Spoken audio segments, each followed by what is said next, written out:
यद्वैत श्रीवासादि गौरभक्तवृन्द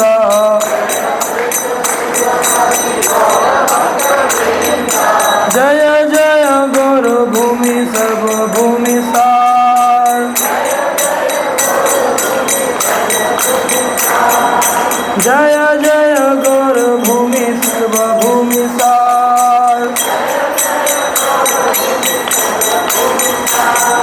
यथा नाम सय श्री चैतन्यावतार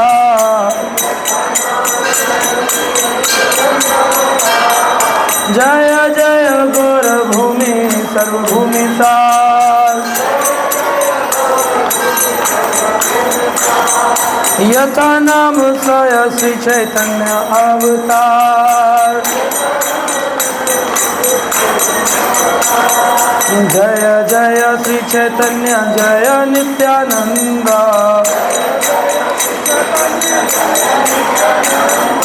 जय अद्वैत श्रीवासादि गौर भक्तवृंद।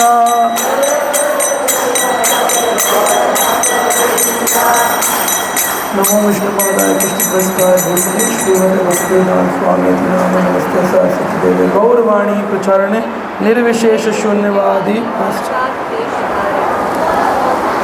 हरे कृष्णा। तो हम सब लोग आज छठे द्वीप में आए हैं। आपको अच्छा लग रहा है?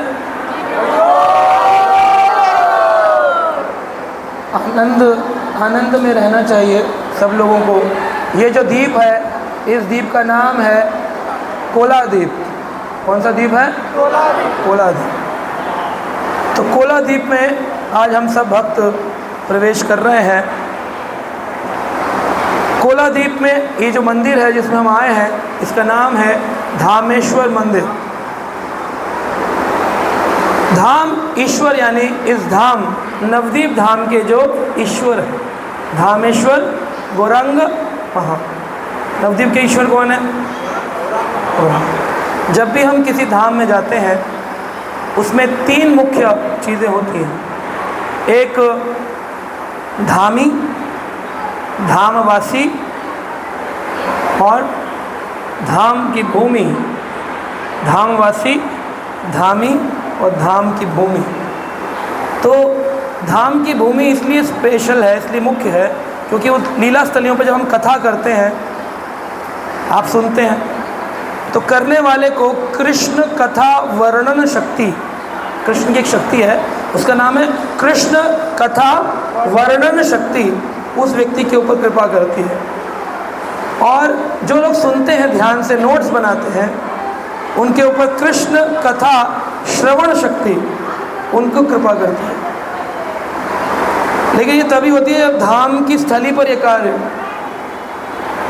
ऐसे तो भगवान की कथा दिल्ली में भी कृपा करती है, लेकिन धाम की स्थली पर आकर के धाम स्थली शक्ति, धाम स्थली शक्ति। कई बार लोग बोलते हैं ये मंदिर कितना पुराना है, ये क्या उनका घर है, कितने साल पुराना पेड़ है। हम लोग एक्चुअली आर्कियोलॉजिकल दिमाग वाले हैं, इसलिए हम वही चीज़ ढूंढते हैं। अगर मान लीजिए ये मकान ना भी हो, स्थली तो वो है, स्थली तो वो है, तो मुख्य क्या है, मकान या स्थली? इसलिए धाम की जो स्थली है ये मुख्य है। और धाम स्थली के साथ धामी, यानी कि उस धाम के स्वामी, उनकी इच्छा के बिना आप धाम में प्रवेश।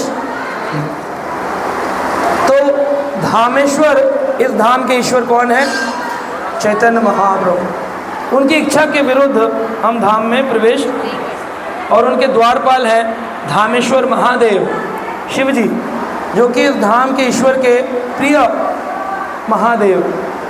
तो महादेव क्षेत्रपाल बन के आज्ञा देते हैं और फिर महाप्रभु स्वीकृति देते हैं धाम में आने की। और धामवासी, जो धाम में रहने वाले निज जन होते हैं, वो भी बड़े मुख्य हैं। इसलिए धामवासियों से कभी उल्टी बात, लेकिन कभी कभी हमारा शरीर जब जवाब देता है, क्योंकि हम लोग कंफर्ट में रहते हैं, शरीर जवाब देता है, गर्मी, पसीना, वो एसी चला गया, एसी चला गया, एसी की तैसी हो रही है, तो ऐसी अवस्था में व्यक्ति का गुस्सा या उसका भाव व्यक्त हो सकता है, लेकिन धाम में आकर के धाम वासियों के प्रति, भक्तों के प्रति हमें क्या रहना चाहिए? सुहृद रहना चाहिए, सॉफ्ट रहना चाहिए, क्योंकि महाप्रभु धाम के ईश्वर हैं। वो कैसे हैं? मार खाए प्रेम दे, यही तो लक्षण। भगवान का लक्षण क्या है? मार खाए। कल सुनाया आपको, जगाई मदही को मारा तब भी भगवान कृपा। तो भगवान देखते हैं मेरे भक्तों में कितनी सहन शक्ति है, खाली गाने के लिए नहीं है। तृणादपि शुनीचेन, तृण से भी अधिक अपने को नीचा मानो। मानते हो? एक गुलाब जामुन नहीं मिलेगा तो तृणा खड़ा हो जाएगा और वो कहेगा जिसने दबाया उसका पैर फाड़ के निकल जाऊंगा। तृणाद अपि शुनीचेना। मैं एक बार सोच रहा था शुनीचेना का मतलब, तो मुझे संस्कृत नहीं आती थी। जब फिर धीरे धीरे प्रभुपाद की कृपा से सीखी तो मैं सोचता था शु नीचेना, ऐसा तिनका बनो कि जूते के नीचे कोई दबाए तब भी आप दबने को तैयार रहो। वो महाप्रभु चाहते हैं, ये उनकी इच्छा है। महाप्रभु ने कोई ग्रंथ नहीं लिखा, केवल अष्टक 8 दिए, है ना। सुबह सुबह हम लोग पढ़ते हैं शिष्टा अष्टकम, 8 ही दिए। उसमें तीसरे नंबर का है। श्रील प्रभुपाद जी से एक बार किसी ने पूछा कि स्वामी प्रभुपाद जब इलाहाबाद में थे, प्रयाग फार्मेसी चलाते थे प्रभुपाद जी, बोले स्वामी जी आप दवाइयाँ बनाते हैं, ऐसी कोई दवाई बनाई है कि आदमी को भक्ति मिल जाए? प्रभुपाद जी ने कहा रसायन तैयार है, दवाई बनानी बाकी है। केमिकल तैयार है, दवाई बनानी बाकी है। कहा क्या केमिकल है, इसका रॉ मटेरियल क्या है? तो महाप्रभु ने कहा जो व्यक्ति अपने गले में इस मंत्र की कंठी डाल लेता है उसको भगवान गौरंग की कृपा पाने से कोई नहीं। उसका तरीका क्या है? शुरुआत कैसे है? पहला क्या है? तृणाद अपि, 3 से भी अधिक, शु नीचे ना, शु तरोर अपि सहिष्णुनाम, पेड़ से भी अधिक सहिष्णु होना है। सहिष्णु, पेड़ को पत्थर मारते तो क्या देता है? फल देता है ना। अगर कोई पशु कुकर शुकर आकर के मूत्र विसर्जन करे पेड़ के नीचे तो पेड़ कभी कुछ बोलता है? ए तूने कैसे गंदा किया? बोलता है। या झाड़ियां हैं तो एक झाड़ी मारी उठा करके खड़ा रहे। तो महाप्रभु ये नहीं चाहते कि तरोर सम सहिष्णु, ये क्या श्लोक है? तरोर सम, तरोर अपि, इससे भी ज्यादा बनना है कि कोई आकर मूत्र विसर्जन कर देना आप पे तो आपको कहना है हरे कृष्णा, तैयार हो इसके लिए। तो महाप्रभु कृपा, धाम दर्शन कर लो, फोटो खींच लो, घर चले जाओ। महाप्रभु की इच्छा के विरुद्ध कैसे? धाम ईश्वर है, वो धाम का ईश्वर है, उसकी बात के विरुद्ध कैसे चल सकते हो धाम में? कैसे अपने आप को समझाएं प्रभु जी? ऐसे समझाओ। तरोर अपि सहिष्णुना, अमानी न मान देना। कोई आपका सम्मान करे ना करे, आपको सबका सम्मान। ये नहीं बोलना है वो वाले प्रभु जी सम्मान नहीं कर रहे तो हम भी नहीं करेंगे, वो वाली माता जी सम्मान नहीं कर रहे। आपको सबका सम्मान समान रूप से। अमानी अमानी, मेरा मान ना हो, अमानी मान देना। वही व्यक्ति कीर्तनयम सदा हरि, वो बेचैन नहीं होगा ना, मुक्त रहेगा, आराम से भजन। लेकिन जैसे ही इन तीनों में फंस गए, इन तीनों में फंसता है आदमी, फंस गए तो फिर कीर्तनम सदा हरि, माला तो चलेगी लेकिन मन में बेटा बताऊंगा तुझे, पहुंच दिल्ली, मत खिला प्रसाद, दे दे खाली चावल दाल गायब, अब बताऊंगा बेटा तू पहुंच मेरे साथ बम्बई। तृणादपि शुनेचेना तरोरपि सहिष्णुना, अमानिना मान देना कीर्तनम। ये महाप्रभु चाहते हैं, उन्हीं का दर्शन कर रहे हैं, वही धाम के ईश्वर हैं, मंदिर का नाम है धामेश्वर, उनकी बात नहीं मान रहे, कैसे वैष्णव है? तो ये हमारा लक्ष्य है शिष्टाष्टक। तो इस द्वीप जो है इसका नाम है कोला द्वीप। जब मैं पहली बार आया तो मुझे लगा था कोको कोला द्वीप, कोला द्वीप। तो मैंने सोचा यहाँ पर सब लोग कोला पिलाएंगे, लेकिन किसी ने पानी भी नहीं पिलाया। फिर मैंने किसी से पूछा कोला द्वीप का क्या मतलब है, तो वो बोला हमको भी नहीं पता। तो लोग आते हैं, दर्शन करते हैं, यहाँ कई सारे आ रहे हैं, आप पूछिए कौन सा द्वीप है, कह रहा मालूम नहीं, पूछते पारे ना, हमको मालूम नहीं। लेकिन नहीं मालूम है तो फिर एक स्त्री पत्नी है, बहन है, पड़ोसन है, माता जी है, डिवोटी है, हर स्त्री अलग है ना, पर रूप में तो स्त्री है। मैं बोलूँ भगवान तो सब एक ही, कहीं भी प्रणाम कर लो, पर सबसे संबंध अलग अलग होते हैं। शिव जी से अलग है, इंद्र से अलग है, कृष्ण से अलग है, गौरांग से अलग है, माँ से अलग है, पत्नी से अलग है, बेटी से अलग है। स्त्री एक ही है, तत्व एक है, लेकिन संबंध अलग अलग। तो ऐसे ही कृष्ण तो एक ही है, लेकिन उनके अलग अलग भक्तों से अलग अलग संबंध है। तो यहाँ जब आए हैं, यहाँ पर भगवान का विष्णु प्रिया माता के साथ जो संबंध है उसको यहाँ पर प्रकट किया गया है। तो मैं सूक्ष्म रूप में बता देता हूँ कोलादीप क्या है। एक यहाँ पर ब्राह्मण थे जिनका नाम था वासुदेव ब्राह्मण, और वासुदेव ब्राह्मण जो थे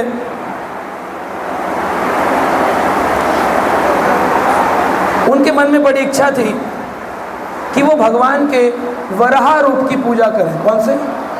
वराह। वराह जानते हैं क्या होता है? वराह, वराह रूप माता जी 24 अवतार है ना, उसमें से 10 मुख्य हैं। वराह रूप कौन सा है? वराह, हाँ माता जी। Pig is not pig, is wild boar, wild boar not pig. Pig तो ग्राम शुकर होता है, ये क्या है? वराह। वराह क्या होता है? वाइल्ड बोर, जंगली पशु होता है, एक सींग होता है आगे, शुकर। लेकिन वाइल्ड साधारण नहीं, वाइल्ड सुअर जो होता है हमारे ये नहीं होता गली वाला, कचड़ा खाने वाला। वाइल्ड बोर जहाँ होता है वहाँ हाथी भी नहीं टिक सकते, हाथी भी नहीं टिक सकते। सींग सीधा, आप सामने आए और हाथी आ गया तो हाथी का पेट में सीधा घट। एक सींग से बहुत तेज गति से दौड़ता है शेर की तरह, वो वाइल्ड बोर होता है, जंगली पशु। वो पालतू गली ग्राम का सुकर नहीं है भगवान, वाइल्ड बोर। वराह, उनको बड़ा इच्छा थी वराह भगवान के दर्शन करें, जिन्होंने पृथ्वी को अपने सींग पर धारण किया। नाम पड़ा भू वराह अवतार। भू यानी भूमि, भू वराह अवतार। उन्होंने संसार की रक्षा करी, वेदों की रक्षा करी। भू वराह। वासुदेव चाहते थे कि काश मुझे भगवान वराह का दर्शन हो, लेकिन आपने कभी किया वराह का दर्शन? है ही नहीं मूर्तियाँ। एक है सिंहाचलम, सिंहाचलम जाएंगे ना विशाखापट्टनम, तो वहाँ पर एक मूर्ति है वराह नरसिंहा। तो वहाँ पर वराह भगवान भी हैं और नरसिंह भगवान भी, पर चंदन लगा के रखते हैं तो पूरे साल मूर्ति का दर्शन होता नहीं, केवल अक्षय तृतीया के दिन चंदन हटाते हैं, तब पता चलता है ये वराह अवतार है, दिखता है। तो भारत में मूर्तियाँ हैं नहीं। उसकी इच्छा थी मैं वराह की पूजा करूं। तो एक बार वह नवद्वीप में वराह भगवान का स्मरण कर रहे थे, लेकिन धाम के ईश्वर कौन है? अब है गौरांग और आप स्मरण करो वराह का, तो क्या होगा? वराह भगवान का रूप है, कृष्ण का ही रूप है, लेकिन यहाँ कौन से रूप में विराजमान है? ओरिजिनल अपने गौरंग महाप्रभु के रूप में। तो गौरंग गौरंग गौरंग गौरंग बोल रहा है, लेकिन मन में क्या चल रहा है? वराह वराह वराह, गौरंग गौरंग गौरंग गौरंग वराह वराह वराह। तो भगवान ने कहा अच्छा वराह रूप देखना चाहते हो, तो यहाँ पर आता है कथा दिना श्री वराह अनुकंपा करी। कथा दिना, एक दिन भगवान वराह ने अपनी अनुकंपा करी। कथा दिना श्री वराह अनुकंपा करी, देखा दिला वासुदेव कोला रूप धरी। वासुदेव को दिखाने के लिए गौरंग महाप्रभु ने कोल यानी वराह का रूप रखा। कोल वराह का एक नाम है संस्कृत में, कोल। वासुदेव देखा दिली कोला रूपा। आपको मालूम है तो लिखते क्यों नहीं? वासुदेव देखा दिली कोला रूप धरी।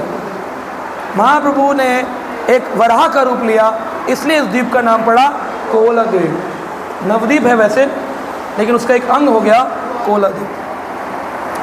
अब कैसे थे भगवान वराह रूप में जब आए? लोग बोलते हैं चैतन्य महाप्रभु कैसे भगवान हो गए? अरे कृष्ण ही गौरंग महाप्रभु है। नाना रत्न भूषणे भूषित कलेवर, शरीर जो था नाना रत्न भूषणों से सुंदर था। वराह भगवान है, गौरंग महाप्रभु खड़े थे गोरे रंग के और जोर जोर से हुंकार भरने लगे, और भूषण पहने, चमकती मालाएं, सुंदर मालाएं पहनी थी। नाना रत्न भूषणे भूषित कलेवर, पद ग्रीवा न समुख चक्षु मनोहर। उनके आंखें, चक्षु, चरण कमल, ग्रीवा, पद, गर्दन, ग्रीवा मतलब गर्दन, पद यानी चरण, सब अति सुंदर थे। अब गौरंग महाप्रभु कितने सुंदर, वो स्वर का रूप लेंगे तो ऐसे थोड़ी होगा। एक बार यशोदा मैया ने भगवान कृष्ण को व्रज भूमि में मिट्टी में लेटते देखा, तो मैया बोली चल यशोदा कुंड में नहलाने चलूं, क्या सुअर जैसा काम कर रहा है। कृष्ण घबरा गए, तुमको कैसे पता चला कि मैं वराह हूँ? तो भगवान घबरा गए, इनको पता, फिर अपनी माया शक्ति से, योग माया से भुला दिया, भ्रमित करा। तो ये भगवान वराह यहाँ पर प्रकट हुए कोलादीप में। यहाँ पर विष्णु प्रिया माता, हमने मंदिर का दर्शन किया।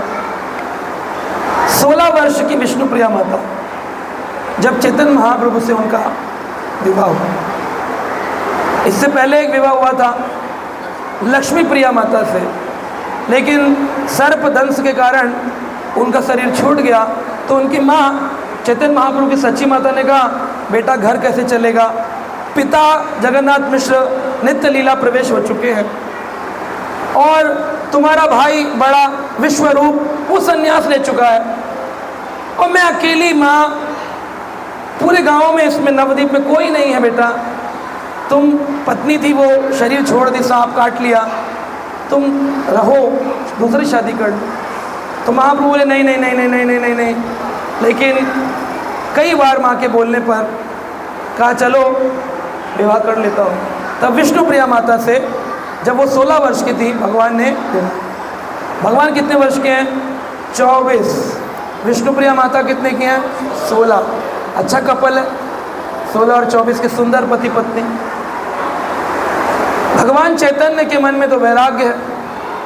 अब व्यक्ति बोलता है महाप्रभु ने संन्यास लिया कटवा में जाके, कौन से जो उम्र में? 24। बोले जब सन्यासी लेना था तो विवाह क्यों किया? सारे लोग यही तो बोलते हैं, तुम्हें मालाएं करनी थी तो शादी काहे को करी? तुम्हें मंदिर में भक्त बनना था तो शादी काहे को करी? दुनिया यही बोलती है ना। प्रभु जी आपको अगर फुल टाइम डिवोटी बनना था तो शादी काहे को करी? शादी करी तो जिम्मेदारी कौन लेगा? यही सब बातें आज भी चल रही हैं, और 500 साल पहले भी थी, और 5000 साल पहले भी थी, और आगे 5000 साल बाद भी। लेकिन भगवान के ऊपर लोग दोष लगाते हैं कि महाप्रभु अगर भगवान थे तो उन्होंने ऐसा क्यों किया, अपनी प्रिय पत्नी विष्णु प्रिया का त्याग क्यों किया? रात्रि का समय था, महाप्रभु के मन में उत्कट अभिलाषा हो रही थी अपने भगवान से मिलने की, कृष्ण से मिलने की, क्योंकि ये कौन है? तो राधा रानी है। और राधा रानी विवाह के बंधन में कैसे रहे दूसरी पत्नी के साथ? तो राधा रानी छोड़ करके जाना चाहती है। लेकिन तो इस प्रकार से लोग बोलते हैं विष्णु प्रिया माता से विवाह क्यों किया जब संन्यास लेना था? तो ऐसे कई लोग भगवान पर दोषारोपण लगाते हैं कि अगर भगवान थे तो उनको नहीं पता था कि उनको संन्यास लीला करनी है? पता था तो फिर शादी क्यों किए? एक स्त्री का जीवन क्यों खराब किए? वो अकेली रह गई। ऐसा निर्दयता भाव क्यों दिखाए भगवान? तो यहाँ पर समझने वाली बात यह है, भगवान श्री राम ने सीता जी से विवाह किया, उनको नहीं पता था कि रावण हरण करके ले जाएगा, तो फिर क्यों विवाह किया? कृष्ण को द्वारका जाना है और वहाँ पर रुक्मिणी से विवाह करना है, 16,108 विवाह करने हैं, उनको नहीं पता था, तो राधा रानी से प्रेम क्यों किया? अब क्यों में तो क्यों लगाते रहो, जब तक तत्व का ज्ञान नहीं है तो क्यों क्यों क्यों क्यों। आदमी बोले तुम क्यों पैदा हुए, इसका क्या कारण है? बताओ तुम्हारा कारण क्यों पैदा होने का? बोले वो माता पिता ने जन्म दे दिया, हम क्या करें? क्यों क्या कारण, क्यों क्या होता है? बोले आपने जो कपड़ा पहना ये लाल रंग का क्यों है? अरे लाल है तो लाल है, साइंस लगाओ, विप ग्योर होता है, रिफ्लेक्ट हो जाते हैं बाकी कलर, एक एब्जॉर्ब हो जाता है। समझ में आएगा लोकल आदमी की? जिसको साइंस आती है वो ही समझेगा कि लाल रंग क्यों। आपके बाल काले क्यों? इसका उत्तर दीजिए, काले क्यों? अरे क्यों क्या होता है? उसके पीछे कारण है क्यों होता है, साइंस है। ऐसे ही भगवान जो लीलाएं करते हैं उसमें क्यों क्यों क्यों नहीं, उसके पीछे साइंस है। लीलाएं उसके पीछे तत्व विचार है। महाप्रभु शिक्षा देना चाहते थे कि संसारी जीवन को त्यागो और जीवन में वैराग्य को धारण करो। वैराग्य को धारण करो। कब तक उसी संसार में रहोगे? कब तक रहोगे? जब तुम जान रहे हो इस संसार में सुख नहीं है, लड़ रहे हैं पति पत्नी दोनों, दबा के लड़ाई हो रही है, बच्चे कह रहे समझ ही नहीं आ रहा हो क्या रहा है घर में, महाभारत। फिर आ जाते कार्ड लेके, बोले क्या है? बोले जी लड़के की शादी है, आप आइएगा। लड़के से पूछो तुम शादी क्यों कर रहे हो? बोला तुम्हें समझ नहीं आया इतना झगड़ा देख करके नहीं करनी चाहिए। बोले मुझे तो समझ में आता है, लेकिन यही बोल रहे हैं तुम करो। और आशीर्वाद देते हैं शादी के टाइम, खुशी रहो, खुशी रहो। बोले तुम खुश रहे थे, तुम्हारे बुजुर्गों ने तुमको आशीर्वाद नहीं दिया था, तुम खुश रहे। रोज नित्य, जैसे भगवान की नित्य लीला है, घरों में नित्य झगड़े हैं, है कि नहीं? फिर भी लड़का क्या करना चाहिए? शादी करना चाहिए, है ना? लड़की ढूंढ रहे हैं, शादी हो जानी चाहिए तुरंत। सबको बुलाएंगे, खुशी मना रहे हैं, आदमी भी हंस रहा होता है, उसका नाम ही बाद में हो जाता है शादी के बाद हस्बैंड। इसका मतलब होता है हंसना बैन, बस हंस ले आज शादी में जितना। क्या करें? क्योंकि ना समझ होता है इसलिए फंस जाता है। अगर समझदार हो तो निकल सकता है। तो चैतन्य महाप्रभु शिक्षा देना चाहते हैं संसार को त्यागो। उनको सब मालूम है भगवान को, लेकिन लीला का हिस्सा बनाने के लिए, संसार को शिक्षा देने के लिए रामचंद्र जी सीता जी को लेकर निकले। उन्हें मालूम है रावण हरण करेगा, इसीलिए अग्निदेव को बुलाकर सीता जी को पहले ही दे दिए। फिर भी एक्टिंग कर रहे, सीता जी चली गई। बाद में सीता जी को भगवान राम ने वाल्मीकि आश्रम में भेजा, जाओ थोड़ा ग्रीन एनवायरनमेंट में रहो, बच्चों को वहाँ पैदा करो। कहाँ यहाँ राज्य में टेंशन में। आज भी लोग पत्नी को कहते मायके चले जाओ, अपनी माँ के पास आराम से डिलीवरी करा के आना। अब बोले पति को, कैसा आदमी है, पत्नी निकाल दी, बच्चे होने वाले थे उस टाइम निकाल दी, राम ने ऐसा क्यों किया? अरे पीछे विचार है, आपको थोड़ी मालूम है। आप पढ़ते हो रामायण, पढ़ा आपने चैतन्य चरितामृत, क्यों करने से क्या होगा? अब डर लगता है, महाप्रभु छोड़ गए थे, ये हरे कृष्णा करेंगे तो ये भी छोड़ जाएंगे। ये महाप्रभु हैं तुम्हारे साथ जो घूम रहे हैं, ये कोला अवतार दिखाएं किसी को खड़े होकर, वरा अवतार दिखाएं किसी को खड़े होकर के, किसी को वरा अवतार दिखाएं खड़े होकर के आपके पति, तो कैसे छोड़ जाएंगे? नरसिंह रूप दिखाएं आपके पति ने, महाप्रकाश लीला करते हैं आपके पति, तो क्यों छोड़ जाएंगे? महाप्रभु ने छोड़ा है, उसके पीछे कारण है संन्यास की शिक्षा देनी है सारे संसार के लोगों को। अगर महाप्रभु ना छोड़ें तो संसार को शिक्षा कैसे मिले? अगर प्रभुपाद जी अपने परिवार को ना छोड़ें तो विश्व के लोग कैसे भक्त बने, कैसे बने? अगर प्रभुपाद जी अपने बच्चों को गुड्डा गाड़ी दिलवा करके और 80 साल के वसीयत बना के चले जाते तो क्या आप इस्कॉन में होते? कितने बुजुर्ग लोग करोड़ों की संपत्ति छोड़कर मर गए, उनके घर पर कौन दंडवत करने जाता है? लेकिन हम कल परसों जाएंगे श्रील प्रभुपाद जी के जन्म स्थान को आज दंडवत करने जाते। क्यों? क्योंकि उन्होंने छोड़ा। पकड़ने वालों की कोई पूजा नहीं करता, आजा आजा आजा और आजा। जो छोड़ते हैं उनकी पूजा होती है। और जब छोड़ता है आपके घर में कोई, तो आप कहते क्यों छोड़ रहा है? यानी कि आप नहीं चाहते कि आपके पति, बेटे, भाई की कोई पूजा करे, आप चाहते हैं नरक में जाए।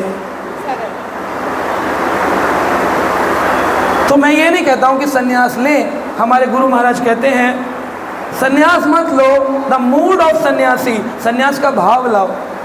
अरे तुम घर मत छोड़ो, अहंकार तो छोड़ो, अपने कंफर्ट तो छोड़ो, आराम तो छोड़ो। आराम नहीं छूट रहा, अहंकार नहीं छूट रहा, कपड़ा नहीं छूट रहा। कपड़ा छूट जाते हैं, वही पैंट पहन लेंगे, कपड़े नहीं छूट रहे। लंबे लंबे बाल होते हैं, हम क्यों मुंडन करते हैं? बोले ये छोड़ने की पहली सीढ़ी है। बालों की आसक्ति छोड़ो, मूंछ की आसक्ति छोड़ो, तब समझ में आएगा छोड़ने का भाव शुरू हुआ है। कुछ तो छोड़ो, कितना पकड़ोगे संसार को? एक दिन तो सब कुछ अग्नि में जल जाने। कौन सा व्यक्ति अपने बाल, अपनी मूंछ, अपने कपड़े लेकर जला है आज तक? जब छूटा तो अग्नि ने छीन लिया। इससे पहले अगर तुम छोड़ दे तो लोग तुम्हारी पूजा करते कि देखो इन्होंने छोड़ा है। तुम नहीं चाहते हो पूजा हो, इसलिए छोड़ना चाहिए। हम ये नहीं कह रहे घर छोड़ो, अहंकार छोड़ो, कंफर्ट छोड़ो, है ना, शत्रु का भाव छोड़ो और प्रेम को पकड़ो, वैराग को पकड़ो, भक्ति को पकड़ो, माला को पकड़ो। ये है सच्चा भक्ति का, ये सन्यास की शिक्षा है, महाप्रभु देना चाहिए। तो यहाँ पर धामेश्वर महादेव धामेश्वर के जो महान देवता श्री गौरंग महाप्रभु, उन्होंने त्यागा, लेकिन माँ को बर्दाश्त नहीं हुआ। जैसे हम नहीं समझ पाते, सच्ची माता उनकी माँ, क्योंकि योग माया, प्रौढ़ माया ने सच्ची माता के ऊपर भी आवरण दे रखा है। सच्ची माता कह रही है, अगर तूने निमाई संन्यास लिया तो मैं यहीं पर गंगा में कूद के प्राण दे दूँ। तू नहीं ले सकता संन्यास। विश्व रूप संन्यास ले लिए, पिताजी चले गए, अकेली मैं, अकेली पत्नी, कहाँ जा रहा है छोड़कर? लेकिन महाप्रभु का लंबा मिशन है, चैतन्य मिशन। आज देख रहे हैं आप नवद्वीप में इतने बड़े बड़े मंदिर बने हैं। अगर महाप्रभु संन्यास न लेते तो हम लोग दिल्ली से आते दंडवत करने। गृहस्थी आदमी को दंडवत करने कौन आएगा? जिसने भजन ना किया हो, जिसने कभी अपने जीवन में अहंकार कंफर्ट को ना छोड़ा, उसको कौन प्रणाम करता है? चैतन्य महाप्रभु के इतने बड़े बड़े मिशन चल रहे हैं, इतना बड़ा इस्कॉन मायापुर चल रहा है, उसमें हजारों लोगों के परिवार चल रहे हैं, कोई रिक्शा चला रहा है, कोई माला बना रहा है। अगर महाप्रभु ना होते तबे की होते, तब क्या होता? कैसे लगते भक्ति में लोग इतने सारे संसार में? आज हम आनंद ले रहे हैं, मायापुर आनंद आ गया, आनंद आ गया। ये आनंद किसके कारण आया? प्रभुपाद के कारण, क्योंकि उन्होंने छोड़ा। प्रभुपाद के कारण क्यों आया? क्योंकि उनके भक्ति सिद्धांत महाराज उन्होंने छोड़ा। उनको क्यों आया? क्योंकि उनके भक्ति विनोद ठाकुर उन्होंने छोड़ा। भक्ति विनोद ठाकुर को क्यों आया? क्योंकि उनके गुरु जगन्नाथ बाबा जी ने छोड़ा। जगन्नाथ बाबा जी को क्यों आया? क्योंकि महाप्रभु ने छोड़ा। तो परंपरा छोड़ते आ रही है सब कुछ, हम पकड़ते आ रहे हैं। 2 गुलाब जामुन, 3 गुलाब जामुन, 4 प्लेट प्रसाद, मेरा कूपन, मेरी पलंग, मेरा पैसा, मैं। छोड़ो, आनंद में रहो।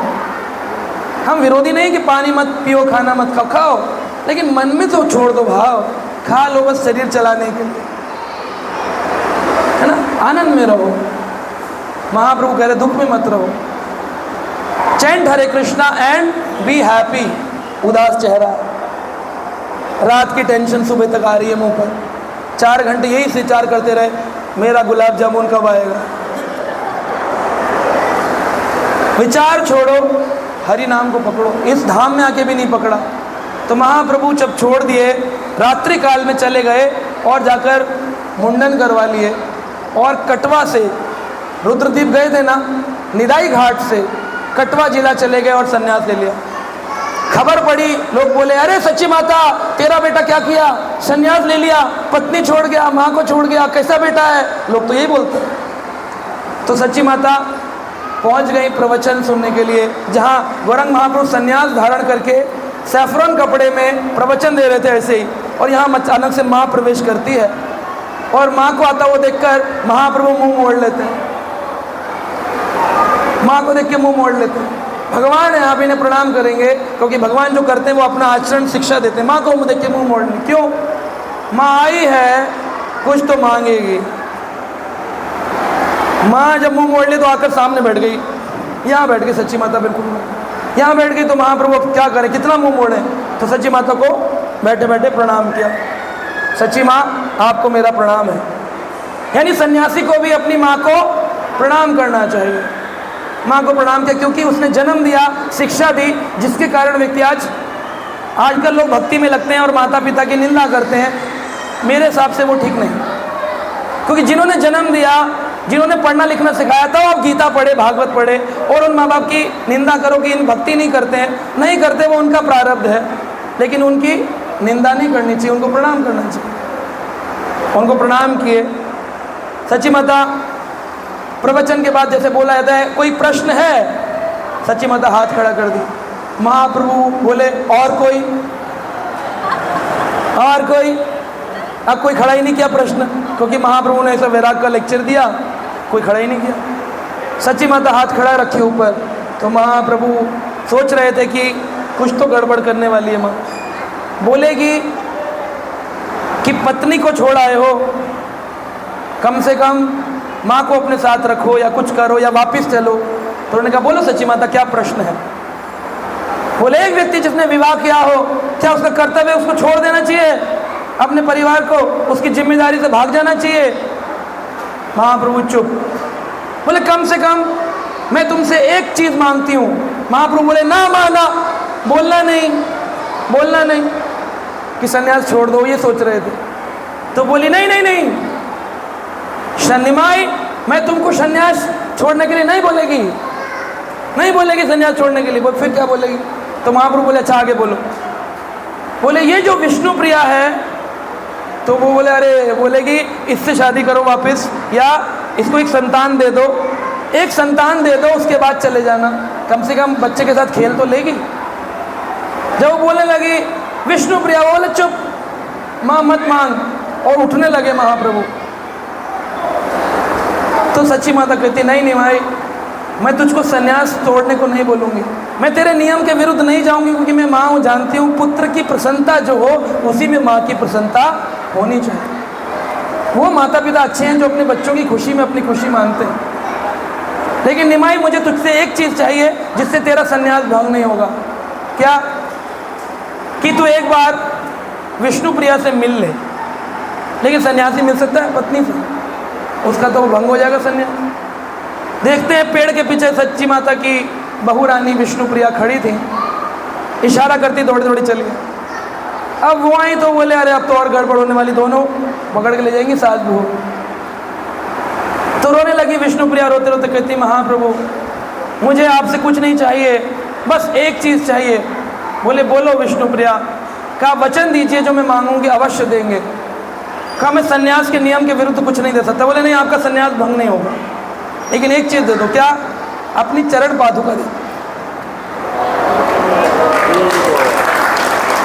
जैसे भगवान राम की चरण पादुका लेकर के किसने? भरत ने पूजा किया, ऐसे विष्णु प्रिया माता ने चरण पादुका लेकर यहाँ पर एक विग्रह बनाया लकड़ी का, नीम के पेड़ से। नीम का विग्रह है ये सामने धामेश्वर महा। और बोले कि हम भजन करें नित्य प्रतिदिन, रोज एक ही नाम, हरे कृष्णा कृष्णा कृष्णा हरे हरे, हरे राम राम राम हरे। चरण पादुका यहाँ पर रखी हुई हैं, आप उनके दर्शन कर सकते हैं। महाप्रभु की चरण पादुका के साथ उन्होंने अपना पूरा जीवन निकाला। खाना क्या खाती थी? पत्नी का अगर पति चला जाए तो पत्नी को श्रृंगार नहीं करना चाहिए, इसीलिए पहले विधवा श्रृंगार नहीं करती थी। आज के एडवांस ज़माने में पत्नी श्रृंगार भी करती हैं, कपड़े भी पहनती हैं। बोले विधवा हो गए, पुराने ज़माने में होती थी, अब नहीं होती। क्योंकि श्रृंगार किसके लिए है?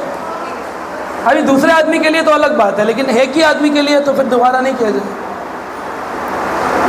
तो विष्णु प्रिया माता श्रृंगार नहीं करती थी, चरण पादुका की सेवा करती थी। और खाती क्या थी? चावल के एक एक दाने से भजन करती थी। एक दाना निकाला, हरे कृष्णा कृष्ण कृष्ण हरे हरे, हरे राम राम राम। फिर एक दाना, हरे कृष्णा कृष्ण कृष्ण हरे हरे, हरे राम। माला से नहीं, चावल के दाने। और 164 माला, हर मनके पे जितना भगवान नाम, 108 मनके, तो 108 के बन जाते थे ढेर, 108 ढेर, 108 ढेर, 108। ऐसे जब 64 ढेर बन गए, उनको इकट्ठा किया और उसको पकाकर दिन में खाया, बस। उससे ज़्यादा कभी चावल के अलावा कुछ नहीं। जितना भजन उतना चावल, उसी से जीवन। पूरा जीवन महाप्रभु की याद में उन्होंने बोला, भगवान का नाम स्मरण करते। क्यों? कौन है? साक्षात लक्ष्मी है।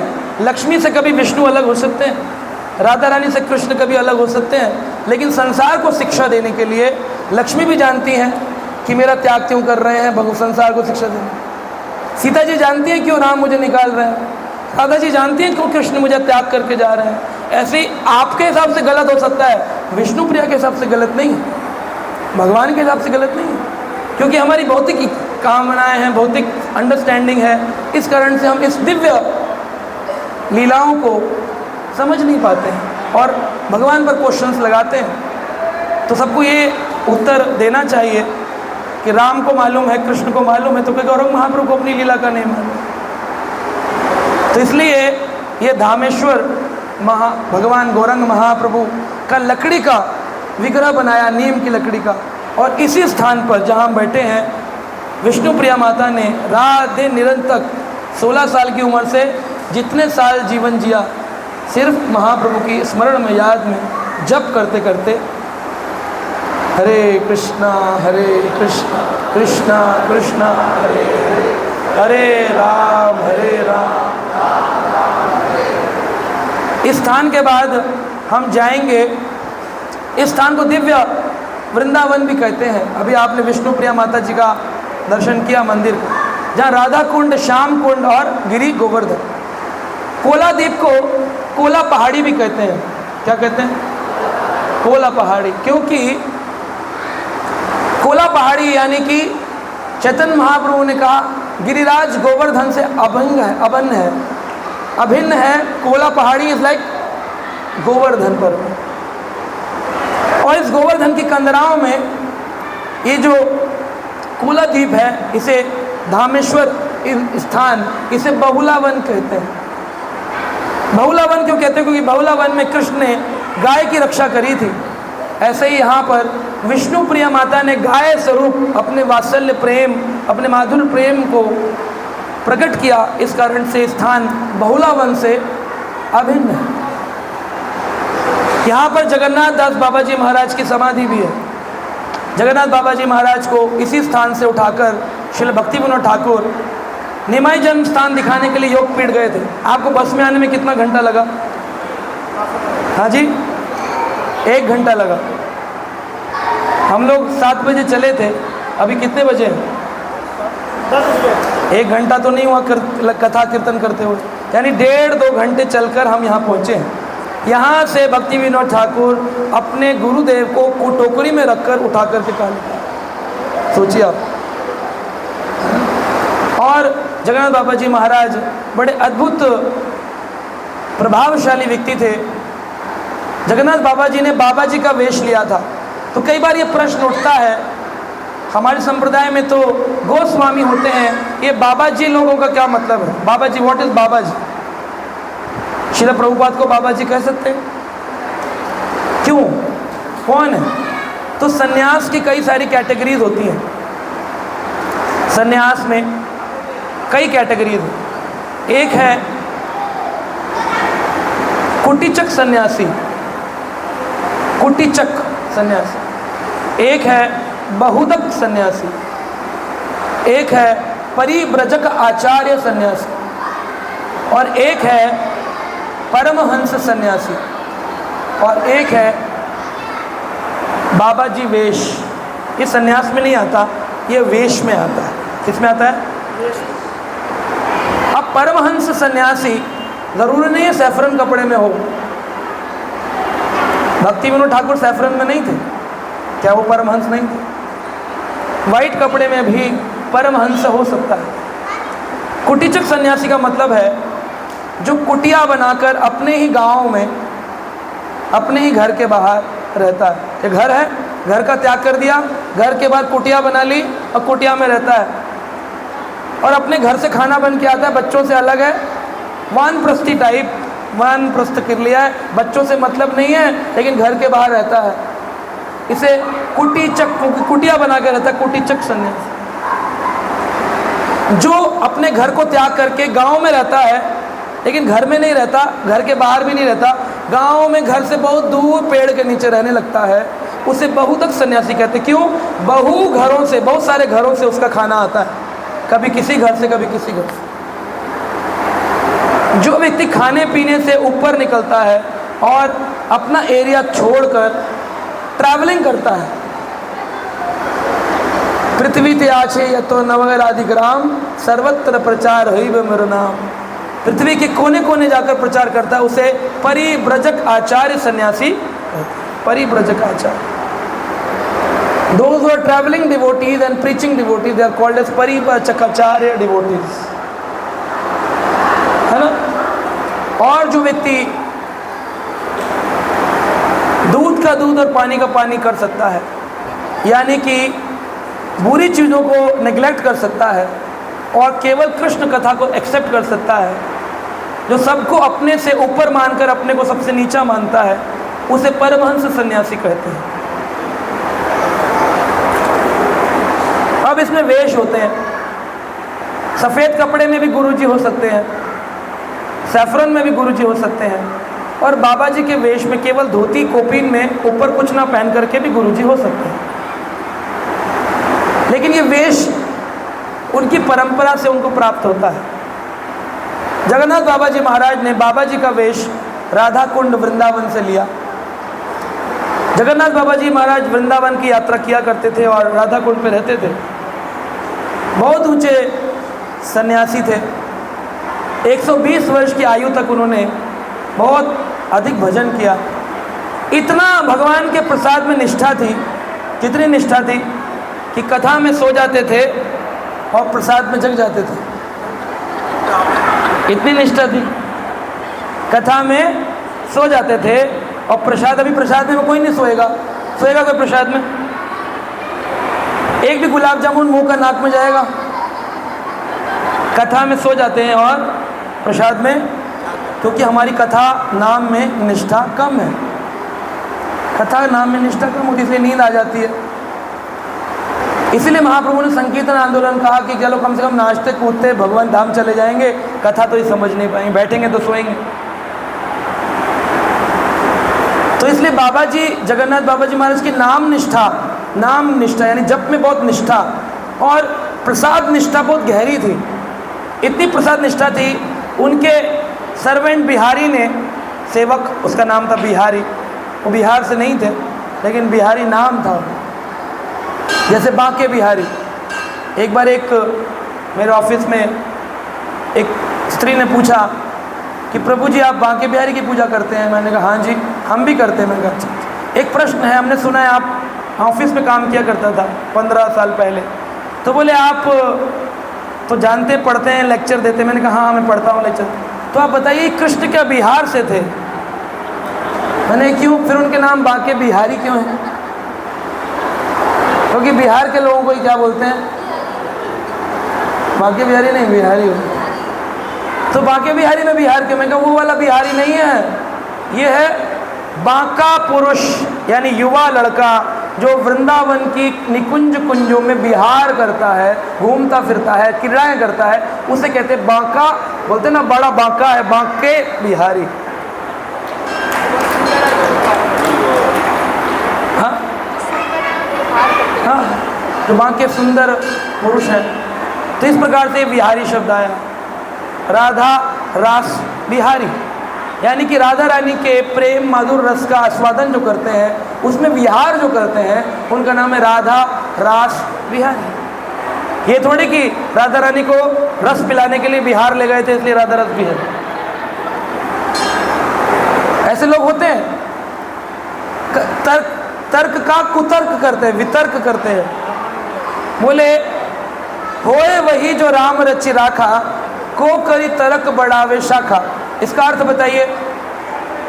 तो एक बड़े ज्ञानी जी बता रहे थे लेक्चर में, इसका मतलब है एक डाल पे दो चिड़िया बैठी हैं और दोनों चिड़िया बोल रही हैं होए वही जो राम रच राखा, और तर्क कर रही हैं, राम रखते हैं कि कृष्ण रखते हैं कि देवी रखती हैं कि कौन लगता है। और तर्क से क्या हो रहा है, जिस चिड़िया जिस डाल पे बैठी है वो डाल कोकरी, कोकरी का मतलब होता है तोता, और तोते की जो मादा मैना है उसको कोकरी बोलते हैं। कोकरी तर्क कोकरी तर्क कर रही तोते से और शाखा बढ़ती जा रही है जिस शाखा पे बैठे हैं।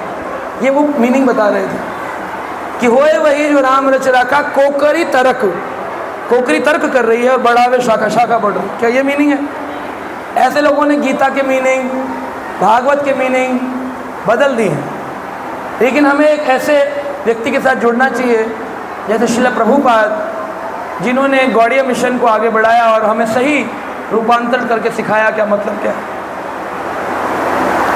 तो इस प्रकार से जगन्नाथ बाबा जी महाराज की इतनी प्रसाद निष्ठा थी, बाबा जी महाराज के बिहारी सेवक ने चावल बनाकर पत्थर पे रखे और पत्थरों पे सांप, नवद्वीप में सांप बहुत जंगल है, सांप आकर के चावल पे बैठ गया फन लगा के। और बाबा जी को दिख नहीं रहा है क्योंकि पलकें झुक गई हैं, बुढ़ापे में बुजुर्ग हैं। तो बिहारी ने देख लिया दूर से, दौड़ा बाबा जी के प्रसाद। बाबा जी बोल रहे महाप्रसादे गोविंदे नाम ब्राह्मणे वैष्णवे स्वल्पुण्यमतम राजन विश्व। और जैसे खाने लगे बिहारी कह रहे नहीं बाबा जी, नहीं बाबा जी, सांप सांप सांप ने आपके चावल को स्पर्श कर लिया है, चींटी को जाए तो हम पूरा प्रसाद फेंक देते हैं, फेंकते हैं। तो उनकी इतनी प्रसाद निष्ठा थी, बोले नहीं बिहारी तू जानता नहीं है, ये सांप नहीं है, ये माया है जो मुझे ठाकुर जी के महाप्रसाद से दूर रखना चाहती है। ये है बाबा जी। आएंगे रिक्शे में, हम बैठेंगे, ई रिक्शा कर लेंगे, मायापुर से अकेले आएंगे, यहाँ पर आते नंबर लेते रहते हैं, अपना नंबर दे दीजिए, अगली बार हम अकेले आएंगे ना प्रभु जी के बिना तो फिर हम आएंगे आपके पास, आपका नंबर दे दीजिए पंडित जी। धीरे धीरे पूछते हैं, मेरे सामने नहीं पूछते, धीरे धीरे। और फिर नंबर लेकर आएंगे, फिर वो ले जाएगा बाबा जी महाराज की समाधि। ये क्या था? बोले यहाँ बाबा जी की समाधि है। अच्छा अच्छा। बोले नहीं नहीं, जहाँ प्रणाम किया यहाँ नहीं थी, वहाँ है।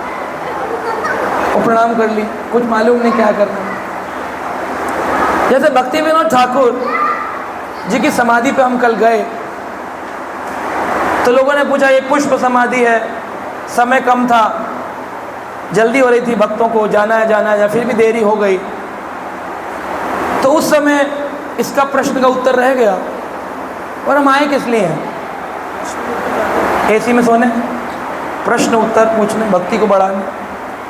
तो उन्होंने प्रश्न किया था भक्त ने कि बाबा जी की समाधि भक्ति विनोद ठाकुर की है कहाँ, उनका शरीर कहाँ है? तो कल वो हिज होलीनेस अवधूत स्वामी महाराज बता रहे थे मेरे को कि भक्ति विनोद ठाकुर का शरीर कहीं पर भी नहीं है। उनके पुत्र ने उनके शरीर को अग्नि संस्कार करके जो एशेस थी, पुष्प, उन एशेस, जैसे फूल चुनना कहते हैं, पुष्प चुनना, उन एशेस को अलग अलग जगह पे रखा जहाँ जहाँ भी उनके प्रोजेक्ट्स थे। जैसे जगन्नाथपुरी में भक्ति कुटीर और स्वानंद सुखद कुंज, यहाँ पर दोनों जगह एशेस है, तो कहीं पर भी शरीर समाधि नहीं। इसलिए कन्फ्यूजन नहीं होना चाहिए, समाधि ये वाली ओरिजिनल, सब ओरिजिनल है। अब ये प्रश्न, ये चर्चा करनी पड़ती है। सामने वाला क्या सोचेगा? प्रभु जी तो बातें कर रहे हैं। Who will give the answer of this question? Not in the books you will find it. Not even in the books. In your lifetime you will never find it.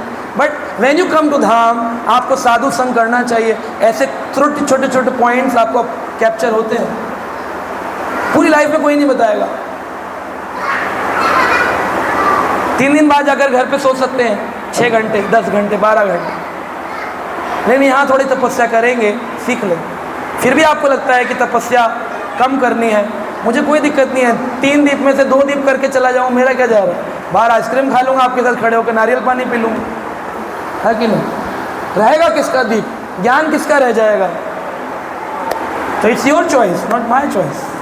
You have to choose, and you have to choose before coming to the parikrama. Choose, you really want to learn, you want to enjoy. If you want to enjoy, don't come with me, मेरे साथ मत आइए, क्योंकि मैं शिक्षा लिया हूँ, शिक्षा देना चाहता हूँ। टीचर का कर्तव्य है शिक्षा लेना और शिक्षा देना।